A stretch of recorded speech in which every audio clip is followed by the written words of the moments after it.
Imagine a tool so powerful it can decode your body's unique health blueprint, offering personalized pathways to achieve any fitness goal.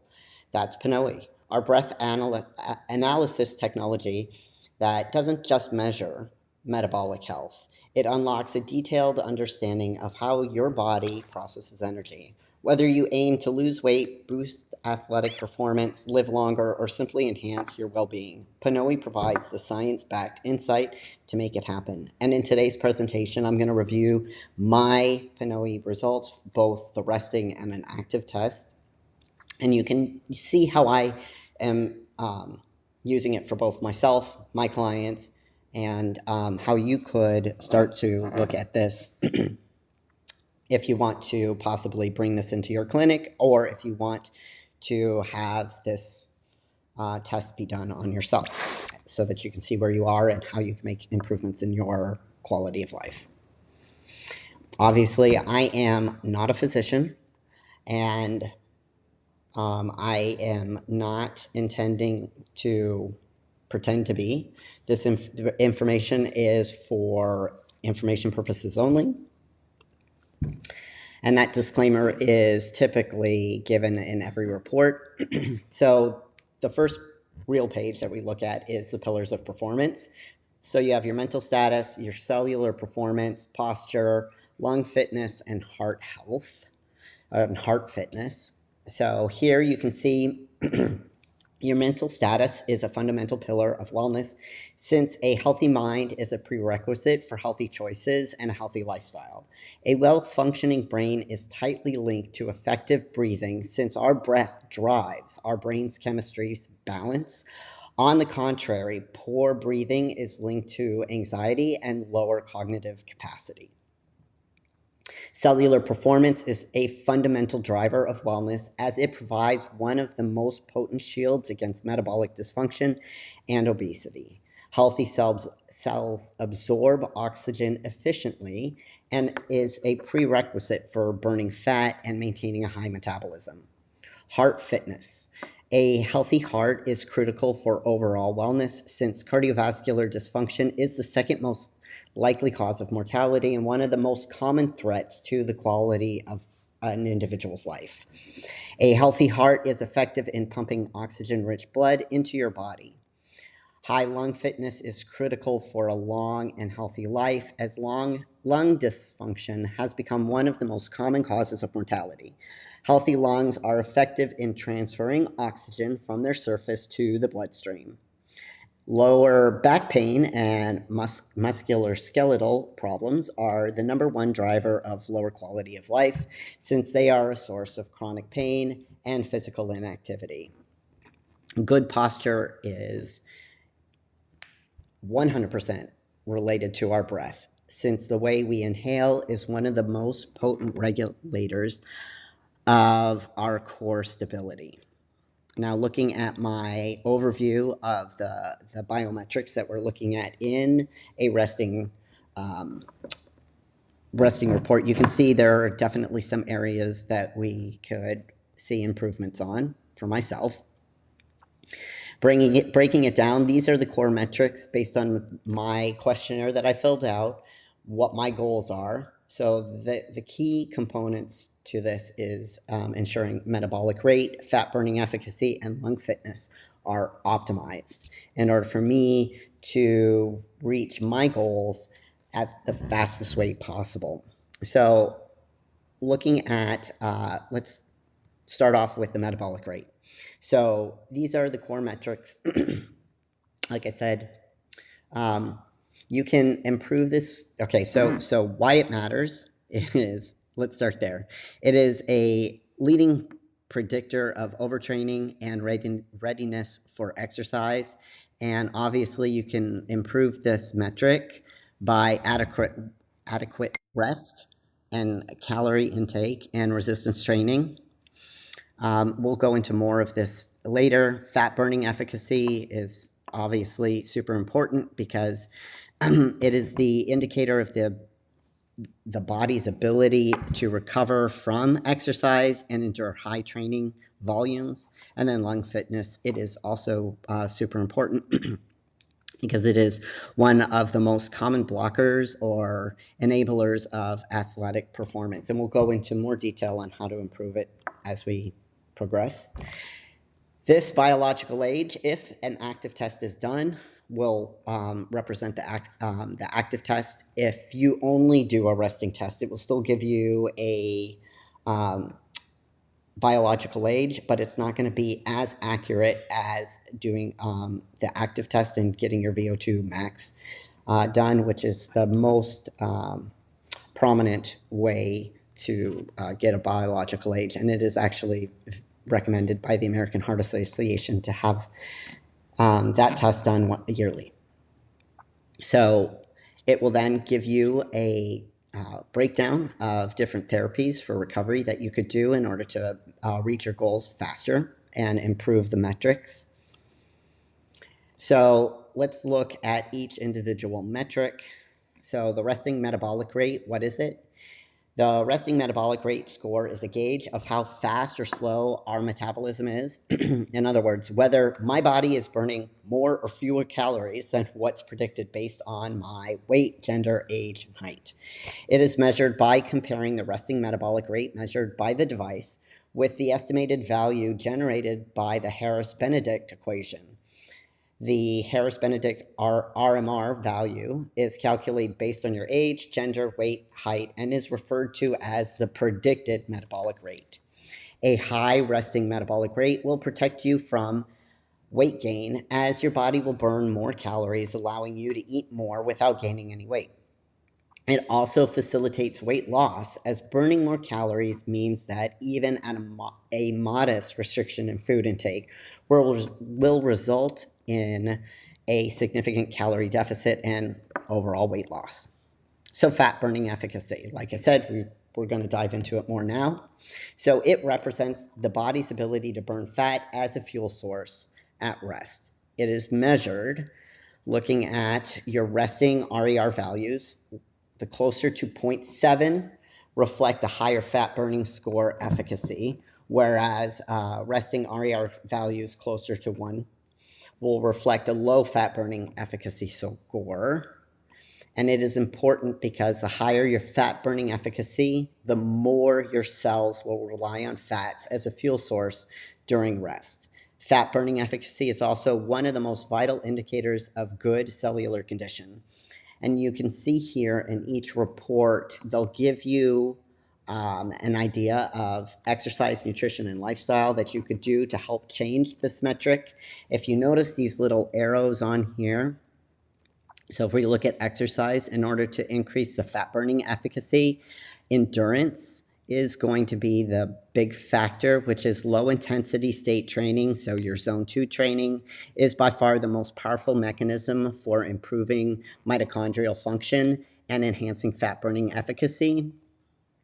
So this is why you'll see a lot of bodybuilders doing a lot of zone 2 training.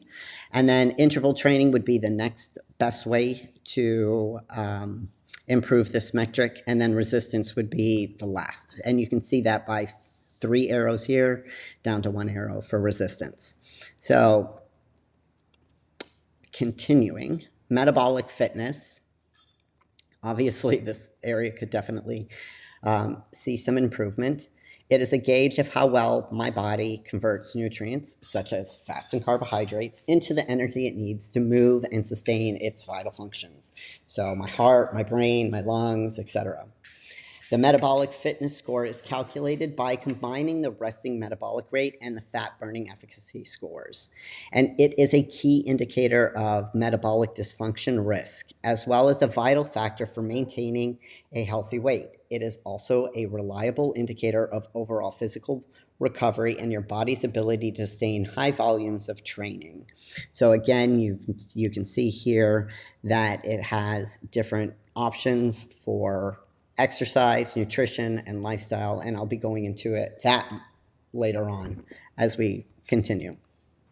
So heart fitness. It is a gauge of your cardiovascular system's fitness and a risk factor for heart-related conditions. It is assessed by analyzing the heart rate variability biomarkers such as low and high frequency bands, a high heart fitness score indicates improved parasympathetic nervous system activity and the ability to recover from intense physical activity. Studies have shown that and pardon my pronunciation of this, the sympathovagal balance, the balance between your sympathetic and your parasympathetic activity, is a key indicator of heart fitness. So lung fitness here, it's excellent, and it is a gauge of the lungs condition and a risk factor for any respiratory related conditions. It is measured by calculated based on the tidal volume, which is the amount of air exhaled in each breath, measured during a test. A reduced tidal volume is a risk factor for developing lung conditions. And it is important because oxygen is one of the most critical elements for a long and healthy life, as it constitutes the fundamental ingredient cells use to operate and thrive. The bigger your lungs, the more oxygen you can absorb and deliver to your cells. Breathing and cognition. This is neutral and it can be improved. It reflects how breathing affects a person's ability to think and perform tasks. It is calculated based on breathing frequency at rest. Breathing faster than a specific threshold is an indicator of hyperventilation, a state that reduces oxygenation to the brain and the ability to perform cognitive tasks. Hyperventilation is considered one of the most common but underdiagnosed conditions that severely impact the quality of life in our society. It is estimated that 15% of the population chronically hyperventilates, which only a handful of people know about this. Chronic hyperventilation at resting conditions reduces your cognitive capacity at work, increases feelings of fatigue, and is associated with higher rates of anxiety and panic attacks. So generally, when you see this and the score is lower, you can usually see that they have potentially an issue with anxiety, and they might be a more tightly wound individual. And for those that know me, should not be too surprised about this score. Breathing and posture. It is a gauge on how our breathing affects our posture and the likelihood of musculoskeletal injury and low back pain due to our breath. So the breathing and the posture score is calculated based on your resting breathing frequency. Abnormal breathing patterns are one of the most significant risk factors for muscle skeletal issues like lower back pain, which is one of the most important factors for reducing the quality of life for an individual. Proper breathing can improve posture, feelings, and issues with pain, obviously muscle pain, and quality of life. So metabolic dysfunction risk. This is an important factor to look at. It is a risk factor for developing any metabolic related issues, and it is calculated based on your ability to utilize fat at rest. The lower the RER, the higher, which is your resting expiratory rate, the higher your fat burning efficacy, and the lower your metabolic dysfunction risk score. It is important because metabolic dysfunction is a state where insufficient mitochondrial density, along with other factors, renders cells unable to absorb sufficient amounts of oxygen and therefore burn fat as fuel source. Since fat requires oxygen to be broken down, lack of cellular oxygen can lead to a host of metabolic dysfunctions and conditions. And when it comes to longevity, we are definitely looking at the mitochondria's health, and there are lots of ways that we can help improve this metric. Moving on, so this is my base metabolic rate. So this right here, the resting RMR, is what is actually calculated. This is based on, it's a predictive based on how you answer the questionnaire. And this would be any of your active calories, so exercise training, again, based on the questionnaire. So your body uses a mixture of both carbs and fats to produce the energy needed to sustain life and power daily activities. High resilience on fat as a fuel source is one of the most reliable indicators of good cellular condition and is strongly associated with low likelihood of weight gain or weight regain. And if you look at this, my metabolism uses an energy mixture of 40% fats and 60% carbohydrates. So that means that I generally tend to be burning more carbs and fats, and I would like to see that metric personally improve. This is my breakdown that the PNOE is recommending as far as fuel sources. So on workout days, my protein intake should be about 123. My fat intake should be about 95, and my carb intake be about 200. I would probably say that on training days, this metric here for me is generally higher. This is definitely lower, and this fluctuates. And then these are also the non-workout days. My protein, I generally, workout days and training days are kind of a little different for me, but this is what the PNOE recommends. And the time frame for retesting myself. So although I will probably cut it and shorten it and do it once a month or once every 6 weeks, especially during this cut phase for myself. Now this is my performance. So this is the active test. I'm going to quickly go by these slides since we've already seen them. So this is my overview of the metrics that we looked at in the active test. You can see that there are definitely some areas of improvement, and just quickly looking at this, movement economy is my biggest concern. Obviously, recovery capacity could definitely be improved. My breathing and cognition can be improved, and fat burning efficacy. So we're going to go over into the breakdown of the core metrics. So again, these are the core metrics for me to reach my goals as fast as possible, looking and targeting at just 3 of the biometrics that we looked at. So fat burning efficacy is one of the most reliable indicators of recovery capacity and fuel efficacy. You can see how important it is because it's being reflected in both reports. Movement economy, again, there was a severe limitation here, and it is the second best indicator of performance in endurance events. So obviously this could be significantly improved. And my oxygen score, which is 85%, is the athletic performance labs grade predictor. And we'll go into why it is important. Actually, I'll go into it now.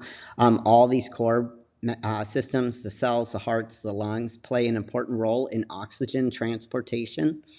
Improving this score thus means fixing the deficient system, whichever one it is, and with each one requiring an individualized process. And again, like I said, we'll go into this a little bit more. Moving on, this is my biological age and VO2 max score. This is the score that, this is how it will look on a active test. And as you saw, the biological age on the resting test is only this metric right here. So this, the black dot shows your measured VO2 peak, and the dotted line depicts the different categories of aerobic capacity and whether the score is excellent or very poor based on your VO2 peak. Moving on, so aerobic capacity is one of the best predictors of overall wellness since a high oxygen absorption or VO2 peak requires effective operation of all critical organs, namely the lungs, the heart, cells, and blood. Therefore, aerobic capacity provides one of the most holistic pictures of every system essential to a long life and athletic performance. It is calculated based on your measured VO2 peak, i.e. the maximum amount of oxygen your body can absorb. The higher the VO2 peak is, the higher the aerobic capacity score. So oxygen is the molecule of life. It is a critical element for your metabolism, the process by which your cells burn nutrients, your fats, carbs, and proteins to release their energy and keep you alive and moving. Your heart, lungs, and muscles all participate in this process. Whether any of them underperforms, your aerobic health will be immediately reduced. The American Heart Association has recognized it as one of the most holistic gauges of overall wellness. It also is of no surprise that every significant chronic condition is related to these symptoms and is manifested when their ability to absorb or utilize oxygen declines. So I'm happy that I have a very good score on this one. Cardiovascular fitness is a gauge of your cardiovascular system's ability to pump oxygen-rich blood into your body. It's calculated based on your O2 pulse, a metric indicating the amount of absorbed oxygen per heartbeat, as well as your VO2 peak, which again is the peak oxygen consumption during the test. Cardiovascular fitness is critical for your well-being because issues related to heart function are the #1 cause of mortality. A low VO2 peak score combined with a flattening or declining O2 pulse is considered a credible risk factor that can help you act early in preventing the possible rise of issues. High intensity performance, 90%, excellent. So this is a gauge of how well your lungs and heart perform at high exercise intensities. High intensity performance is calculated by assessing how well the lungs supply oxygen and how well the heart pumps it into the body across all exercise intensities during a VO2 max test.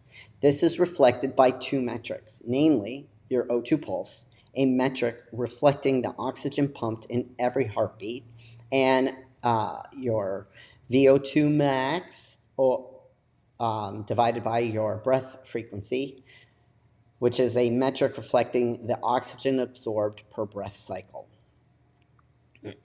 A high-intensity performance is important for your wellness and performance because having a high and continuously increasing O2 pulse and VO2 over breathing frequency throughout a high exercise intensities will ensure sufficient oxygen delivery to your working muscles. This will, in turn, provide your body remains predominantly in an aerobic state when exercising at high intensities, thus allowing you to train at intensities where you can increase your VO2 max and burn many calories while minimizing fatigue buildup. Recovery capacity. This is a gauge of your ability to recover from physical exercise efficiently.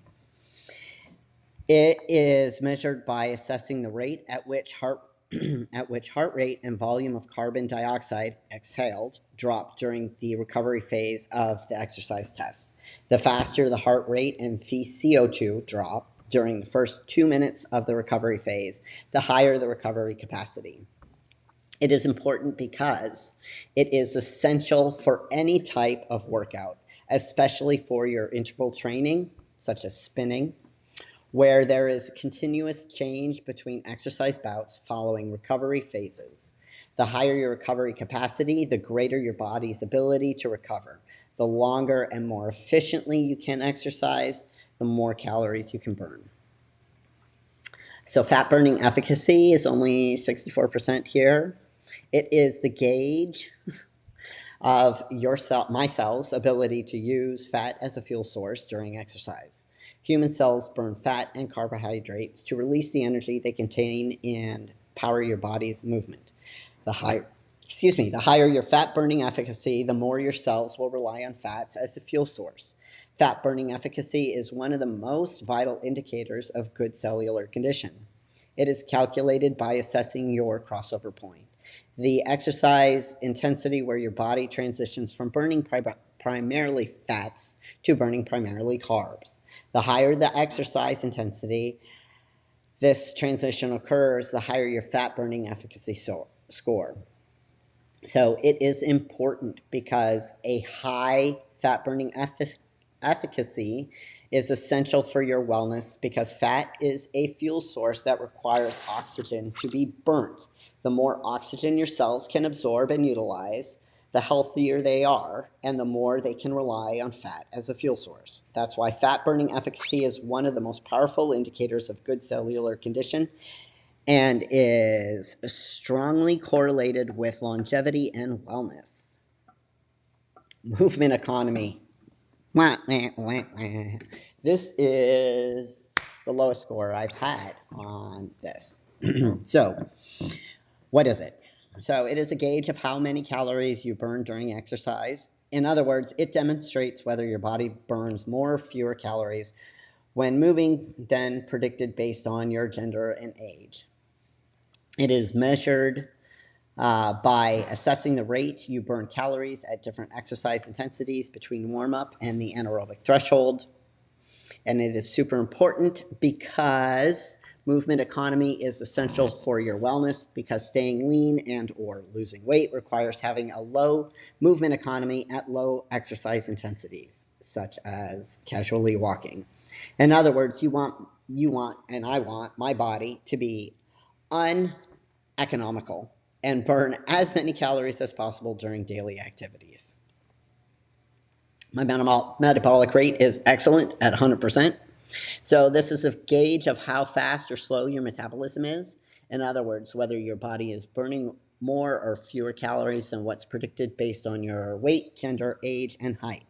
It is measured by calculating the metabolic rate is calculated by assessing your mechanical efficiency during warm-up. Mechanical efficiency shows how much energy from nutrients your body consumes in order to move. The greater the number of calories burnt to move at a certain rate, the higher your metabolism is. A high metabolic rate will protect you from weight gain as your body will burn more calories, thus allowing you to eat more without gaining weight. It also facilitates weight loss, as burning more calories means that even a modest restriction in food intake will result in significant weight loss. Breathing and cognition. So this is a gauge of how your breathing affects your cognitive function during exercise. It is calculated by assessing the breathing frequency during the low exercise intensities of the test. Breathing above a specific breathing frequency range is known as a hyperventilation and limits oxygenation of the brain. It is important because it's calculated by assessing the breathing frequency during the low intensities and of the test, such as your warm-up, and breathing above a specific breathing frequency range is known as hyperventilation and limits the oxygenation of your brain. So, and as I said, it is important because this metric is vital for your wellness because hyperventilation is considered one of the most common but underdiagnosed conditions that severely impact the quality of life in our society. It estimates that 15% of the population chronically hyperventilates with only a few knowing about it. Chronic hyperventilation reduces cognitive function at work, increases feelings of fatigue, and generally is associated with higher rates of anxiety and panic attacks. So we want to see an improvement in breathing and cognition. Breathing and stability is a gauge of how our breathing affects our posture and the likelihood of having musculoskeletal injury and lower back pain. It is calculated by assessing the average breathing frequency in each training zone, zones 1 through 5, and is compared against a benchmark breathing frequency that is specific for each zone. So for an example, 25 breaths per minute for zone 2.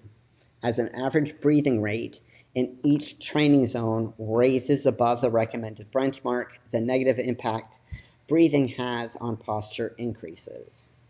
This metric is essential for your wellness because abnormal breathing patterns are among the most significant risk factors for musculoskeletal issues like lower back pain, which currently represents the biggest burden to health systems and one of the most critical factors in reducing the quality of life. Proper breathing can improve postures.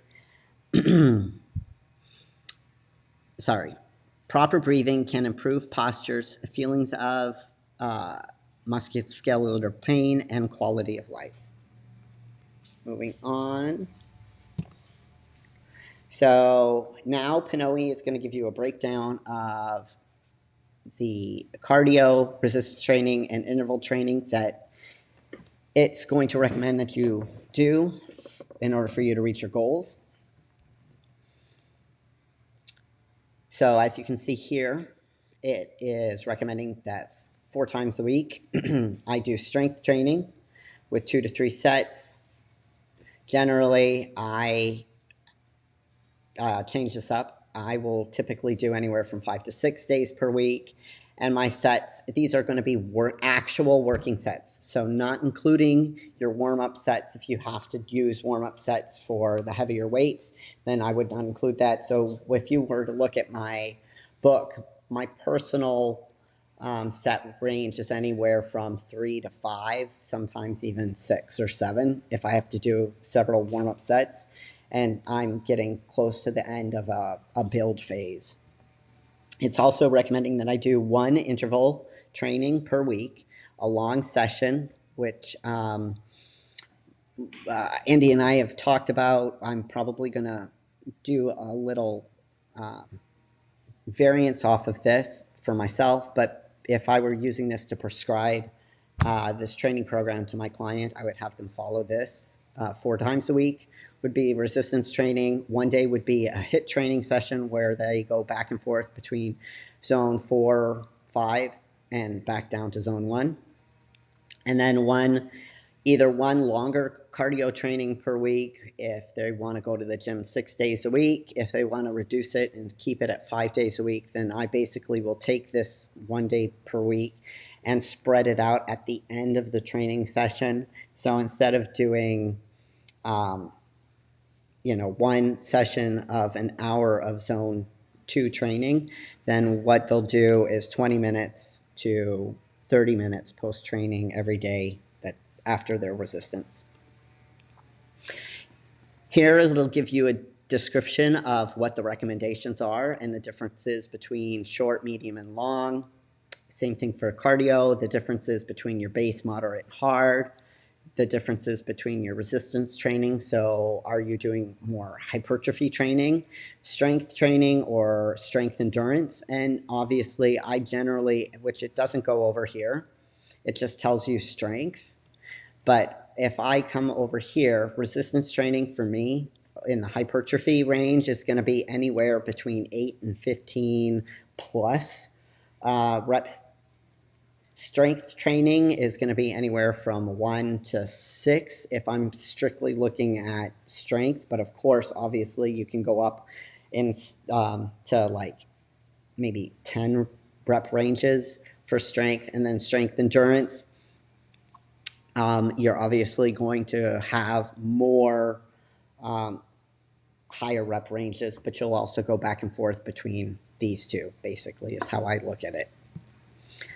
The training zone, this is my training program, and this is my individual training zones. So you can see here my zone 1, which is my recovery, which I can literally do while I'm just sitting here almost.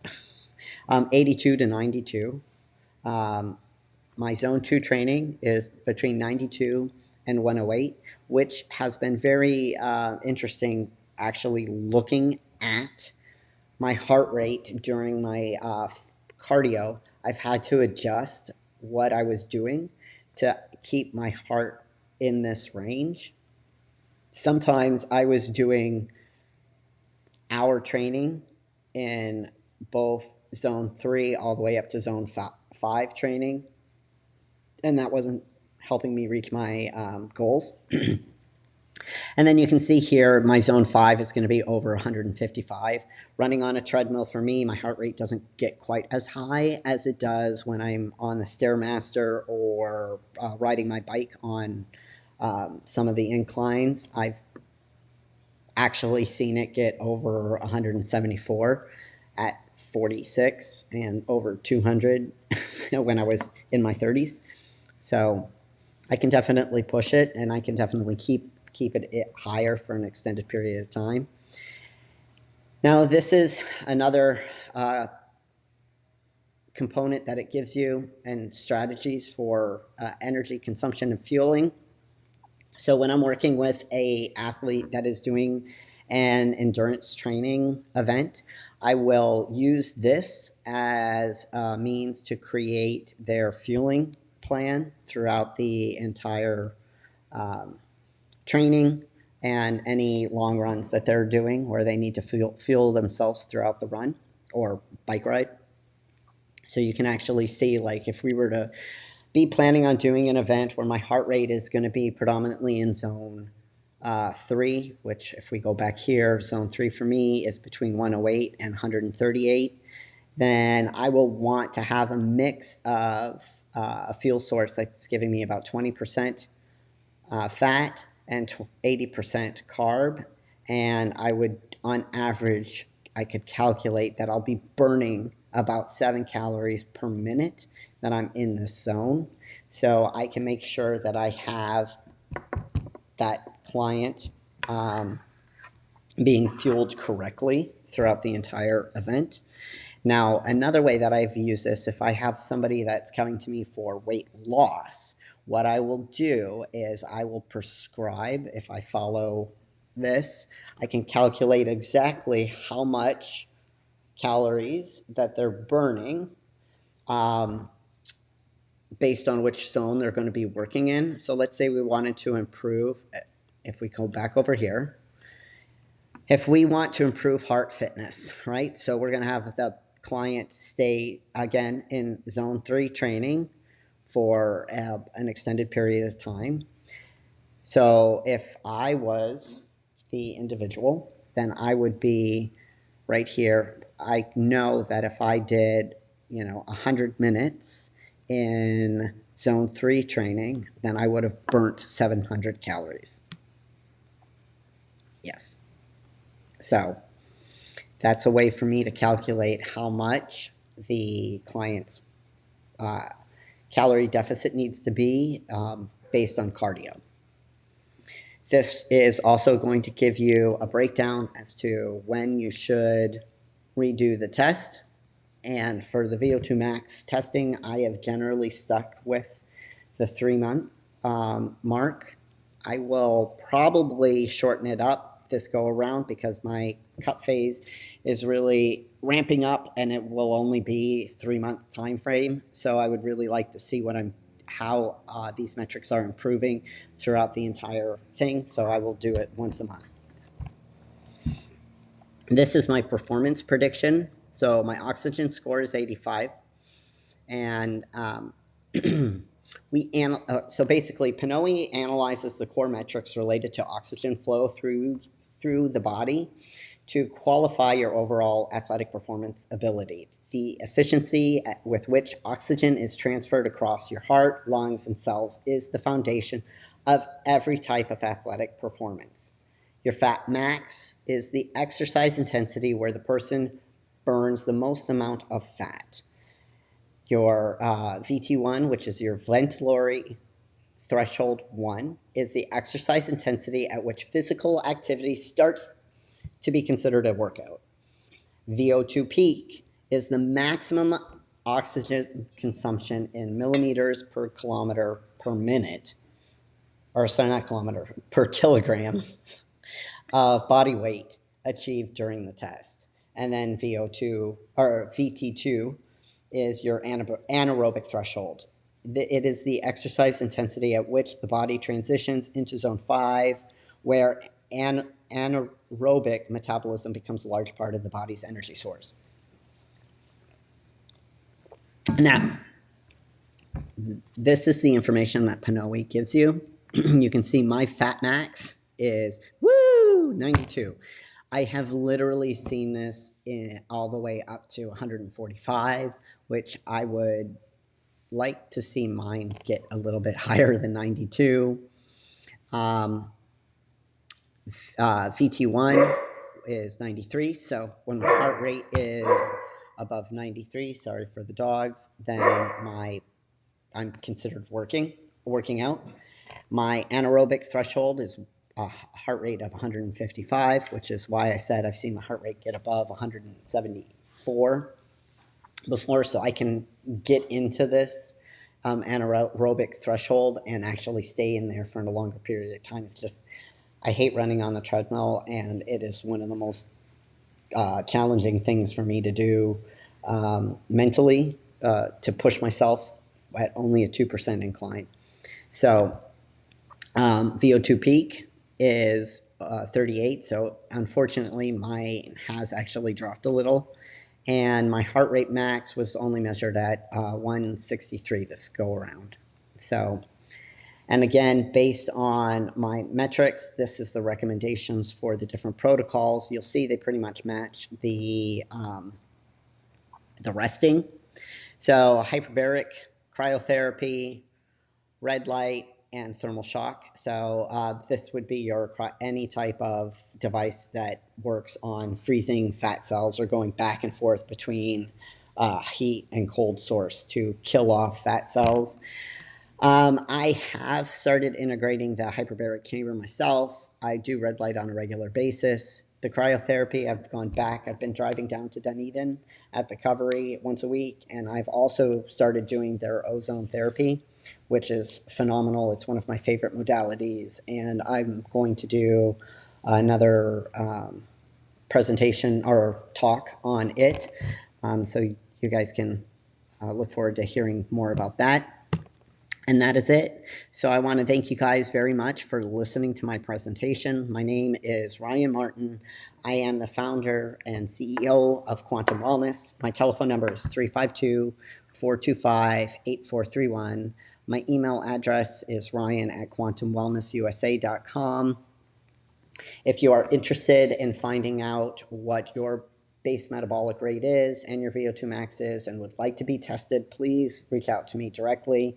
And if you are also interested in finding out how I utilize this to help promote the devices or how you would want to bring PNOE into your clinic, please also reach out to me. I can explain to you exactly how I use this to develop out 3-month protocols with my recovery clients as well as my training clients, and how it can help enhance and prove some of the more subtler devices are in fact improving your patients' or clients' quality of life, because you can actually see a reduction in their biological age as they continue through your program.